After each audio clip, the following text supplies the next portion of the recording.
Hello viewers, আসসালামু আলাইকুম। আজ আমি আপনাদের খুব সহজেই ফুলকো ফুলকো পোয়া পিঠা বা তেলের পিঠা তৈরি করে দেখাবো। এখন তো এই শীতের সিজন, যেন বিভিন্ন রকম পিঠা পায়েস বানানো আর খাওয়ারই সিজন। বিশেষ করে এই তেলের পিঠা শীতকালে খেতে ভীষণ মজা লাগে।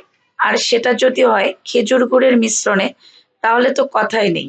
স্বাদে, গন্ধে, দেখতে অতুলনীয়। আজ আমি পোয়া পিঠা বানানোর জন্য ৩ কাপ আতপ চালের আটা বা গুঁড়ি নিলাম। তার সাথে ৩ কাপ ময়দা নিলাম।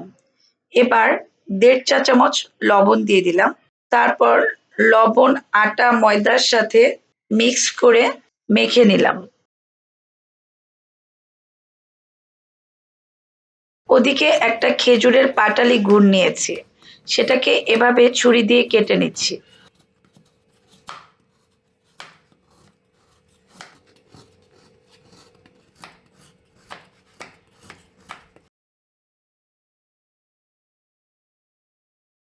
আমি সবটাই কেটে নিয়েছি। তার মধ্য থেকে ১.৫ কাপ গুড় একটি পাতিলে নিলাম। সেখানে ২ কাপ পানি দিয়ে দিলাম। তারপর চুলাটি জ্বালিয়ে দিলাম। চুলার আঁচটি মাঝারি রেখেছি। এবার একটি চামচ দিয়ে গুড় নেড়ে নেড়ে দিচ্ছি। এভাবে ৩-৪ মিনিটের মধ্যেই গুড়টা পুরোপুরি গলে পানির সাথে মিশে যাবে।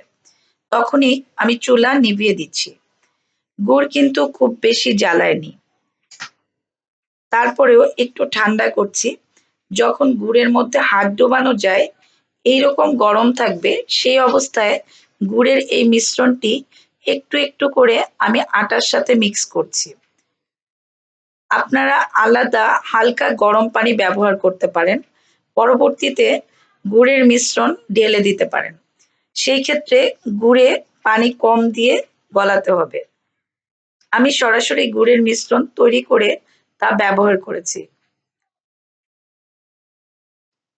তবে মিশ্রণটি সবটাই দরকার পড়েনি। তখন ওটা রুটি, পরোটার সাথে খেয়ে নেওয়া যায়।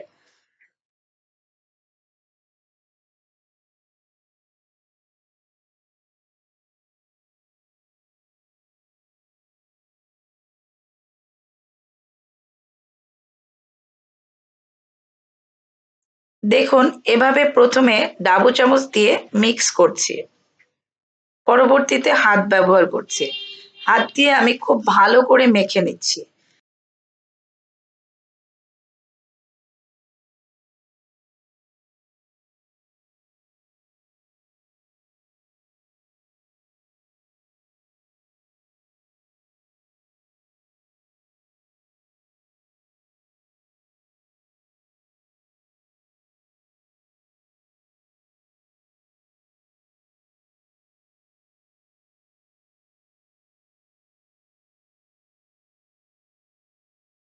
চার থেকে ৫ মিনিট ধরে মাখার পর পিঠার ব্যাটারটা এমন হয়েছে। খুব বেশি পাতলাও নয়, আবার খুব বেশি ঘনও নয়। চামচ থেকে খুব তাড়াতাড়ি কিন্তু ব্যাটারটা পড়ছে না। এরকম পর্যায়ে আমি ১ কাপ কুড়ানো নারকেল মিক্স করলাম।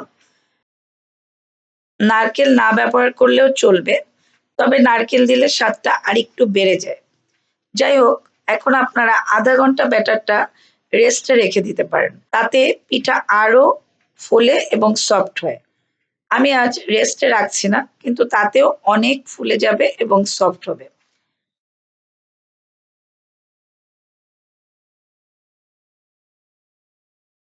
এখন আমি একটি ছোট কড়াই নিয়ে তাতে ২ কাপ তেল দিলাম। তেলটা গরম করে নিলাম মাঝারি আঁচে। এবার একটি ডাবু চামচ দিয়ে ব্যাটারটা নেড়ে চেড়ে ১ চামচ ব্যাটার উঠিয়ে তেলের মধ্যে আস্তে ছেড়ে দিলাম।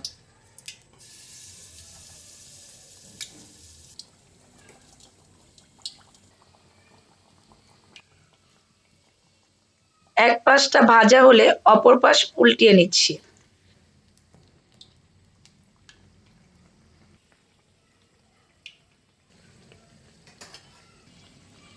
দেখুন, এটা প্রথম ব্যাচের প্রথম পিঠা, কিন্তু তাতেও পিঠা খুব সুন্দর হয়েছে। এদিক ওদিক ছড়ানি, তবে একটু কম ফুলেছে। প্রথম পিঠা এমনই হয়।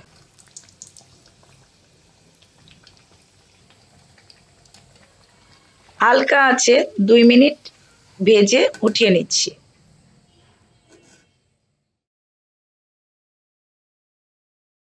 প্রতিবার ব্যাটার দেওয়ার আগে তা একটু নেড়েচেড়ে নিতে হবে, নাহলে তলানিতে জমে যাবে। এখন আমি এর পরের পিঠাগুলো এভাবে 2-3টা করে দিচ্ছি। দেওয়ার সাথে সাথেই ফুলে উঠছে।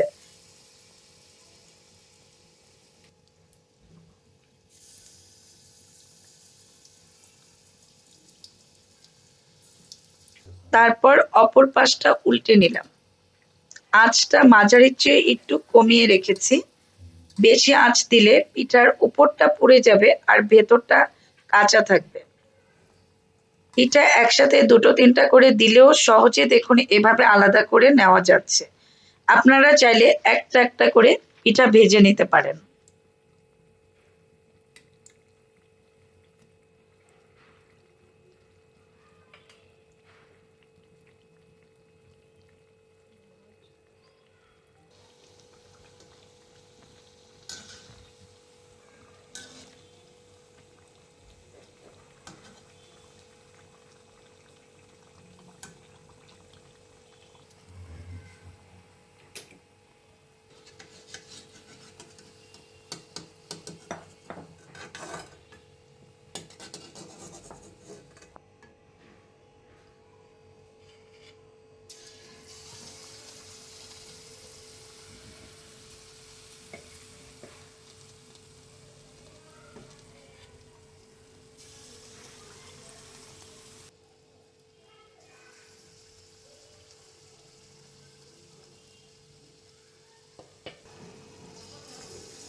দেখুন এভাবে একে একে সবগুলো পিঠাই ভেজে নিলাম। এবার পিঠা ভেঙে দেখিয়ে দিচ্ছি। দেখুন কেমন সফট হয়েছে, ভেতরটা জালি জালি হয়েছে। এই তেলের পিঠা একটু ঠান্ডা হলে খেতে বেশি মজা লাগে। তাই আমি ঠান্ডা হওয়ার জন্য রেখে দিচ্ছি কিছুক্ষণ। তারপরে খাবো ইনশাল্লাহ। আশা করি আপনাদের রেসিপিটি সহজ এবং ভালো লেগেছে। ভালো লাগলে প্লিজ আমার চ্যানেলকে সাবস্ক্রাইব করুন ও পাশে থাকা বেল আইকনটি ক্লিক করুন। আর যারা ইতিমধ্যেই সাবস্ক্রাইব করেছেন তাদের অসংখ্য ধন্যবাদ। সবাই ভালো থাকবেন। আল্লাহ হাফেজ।